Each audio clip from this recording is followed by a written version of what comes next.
شروع اللہ کے نام سے جو بڑا مہربان اور رحم والا ہے۔ سورہ بقرہ قرآن کی دوسری اور سب سے لمبی سورہ ہے جس میں 286 آیتیں ہیں۔ یہ سورہ مدینہ میں نازل ہوئی اور اس میں مکھ روپ سے ایمان، عبادت، جیون کے وبھن پہلوؤں اور اللہ کی رحمت کے بارے میں بیان کیا گیا ہے۔ آیت نمبر 1 سے 5 میں اللہ فرماتے ہیں، ہدایت پانے والے لوگ۔ سورہ کی شروعات 3 الفاظ سے ہوتی ہے، الف لام میم۔ یہ اللہ کی کتاب ہے جس میں کوئی شک نہیں ہے۔ یہ کتاب ان لوگوں کے لیے ہدایت ہے جو اللہ سے ڈرتے ہیں، جنہیں غیب پر یقین ہے، جو نماز ادا کرتے ہیں اور اللہ نے جو دیا ہے اس میں سے خرچ کرتے ہیں، جو آخرت پر بھی وشواس رکھتے ہیں۔ وہ لوگ صحیح ہدایت پر ہیں اور وہی کامیاب ہوں گے۔ آیت نمبر 6 سے 7 میں انکار کرنے والے لوگ۔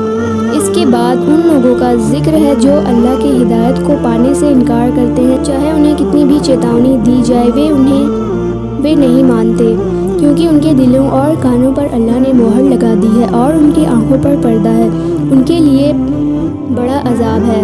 نمبر 8 سے 16 منافق دوگلے لوگ۔ ان آیت میں ان لوگوں کا ذکر ہے جو اوپر سے تو ایمان کا دعویٰ کرتے ہیں لیکن اندر سے کافر ہوتے ہیں۔ یہ لوگ دھوکے میں ہوتے ہیں اور دوسروں کو بھی دھوکہ دینے کی کوشش کرتے ہیں، لیکن اصل میں یہ اللہ کو دھوکہ نہیں دے سکتے۔ ان کے دلوں میں بیماری ہے اور اللہ ان کی بیماری کو بڑھا دیتا ہے۔ ان کا کہنا ہے کہ وہ سدھار کرنے والے ہیں لیکن وہ فساد پھیلانے والے ہوتے ہیں۔ آیت نمبر 17 سے 20 منافقوں کی برابری۔ ان آیتوں میں منافقوں کی برابری ان لوگوں سے کی گئی ہے جو اندھکار میں ہوتے ہیں اور جن کے پاس پرکاش نہیں ہوتا۔ وہ ایک بھرم کی استھتی میں ہوتے ہیں جہاں کبھی انہیں روشنی ملتی ہے تو کبھی وہ اندھیرے میں بھٹک جاتے ہیں۔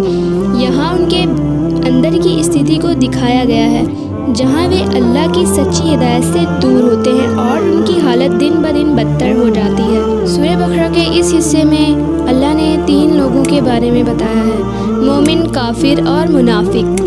مومن جو ایمان لاتے ہیں اور صحیح راستے پر چلتے ہیں، کافر جو سچائی کو انکار کرتے ہیں اور کسی بھی چیتاونی سے پربھاوت نہیں ہوتے، منافق جو دوگلے ہوتے ہیں اور دکھاوے میں ایمان لاتے ہیں لیکن ان کا دل سچائی سے دور ہوتا ہے۔ یہ حصہ اس بات کی یاد دلاتا ہے کہ سچے ایمان والے لوگ ہی اللہ تعالیٰ کی ہدایت کو پایا کرتے ہیں اور ان پر عمل کرتے ہیں، جبکہ دوسروں کے لیے یہ کتاب بے اثر۔ آیت نمبر 21 سے 22 اللہ کی عبادت کا حکم۔ ان آیتوں میں اللہ تعالیٰ انسانوں سے کہتے ہیں کہ وہ اپنے رب کی عبادت کریں جس نے انہیں اور ان سے پہلے کے لوگوں کو پیدا کیا تاکہ وہ تقویٰ اللہ کا ڈر حاصل کریں۔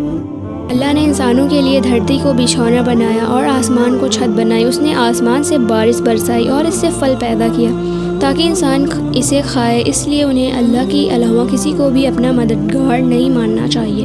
آیت نمبر 23 سے 24 قرآن کی سچائی کا نتیجہ۔ اللہ تعالیٰ اس آیت میں کہتے ہیں کہ اگر کسی کو قرآن کی سچائی میں شک ہے تو وہ اس کی جیسی ایک صورت بنا کر لے آئے۔ اس کے لیے وہ اپنے مددگاروں کو بھی بلا سکتا ہے، لیکن اگر وہ ایسا نہیں کر سکتا تو وشواس روپ سے وہ نہیں کر پائے گا تو انہیں اس آگ سے ڈرنا چاہیے جو انکار کرنے والوں کے لیے تیار کی گئی ہے۔ آیت نمبر 25 مومنوں کے لیے خوشخبری۔ اللہ تعالیٰ مومنوں ایمان والوں کو خوشخبری دیتے ہیں کہ جو لوگ نیک کار کرتے ہیں ان کے لیے ایسا باغ جنت ہے جس کے نیچے نہریں بہتی ہیں۔ جب انہیں پھل دیے جائیں گے تو وہ کہیں گے کہ یہ وہی ہے جو انہیں پہلے بھی دیے گئے تھے، لیکن اسے اور ادھک سوادشٹ بنایا جائے گا۔ جنت میں ان کی بیویاں بھی ہوں گی۔ آیت نمبر 26 سے 27 مثال دینے کا ادیش۔ اللہ تعالیٰ یہاں یہ بتاتے ہیں کہ وہ کبھی بھی چھوٹی سی چھوٹی یا بڑی سی بڑی مثال دینے میں نہیں ہچکچاتے۔ مومنوں کے لیے ہدایت ہوتی ہے، مومن لوگ اسے سچائی مانتے ہیں جبکہ انکار کرنے والے اسے مذاق سمجھتے ہیں۔ جو لوگ اللہ سے کیے گئے وعدے کو توڑتے ہیں اور رشتوں کو توڑتے ہیں وہ ہی لوگ فساد پھیلانے والے ہیں اور ان کے لیے نقصان ہے۔ آیت نمبر 28 سے 29 انسانوں کی بناوٹ اور دنیا پر اللہ کی حکومت۔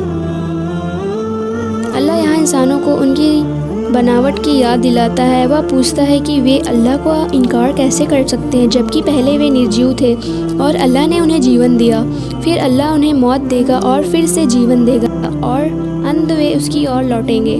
اس نے انسانوں کے لیے دھرتی کی ساری چیزوں کو بنایا اور پھر آسمان کی اور دھیان کیا اور اسے بھی 7 آسمانوں میں بانٹا آیت نمبر 30، انسانوں کا دنیا پر خلیفہ بنانا۔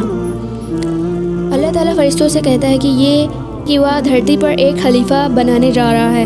فرشتے کہتے ہیں کیا آپ ایسے کو بنائیں گے جو دھرتی پر فساد کریں گے اور خون بہائیں گے، جبکہ ہم آپ کی تسبیح اور پوترتا بیان کرتے ہیں۔ اللہ انہیں جواب میں کہتا ہے میں وہ جانتا ہوں جو تم نہیں جانتے۔ اس حصے میں اللہ انسانوں کو ان کی سچائی اور اس کے پرتی ان کی ذمہ داری کو یاد دلاتا ہے۔ اللہ نے انسانوں کو اپنی عبادت کے لیے اور ایک خلیفہ کے روپ میں دھرتی پر بھیجا ہے۔ انسانوں کو چاہیے کہ وہ اللہ پر یقین کریں اور اس کے حکم کا پالن کریں، کیونکہ انہیں ایک وشیش مقصد کے لیے بنایا گیا ہے۔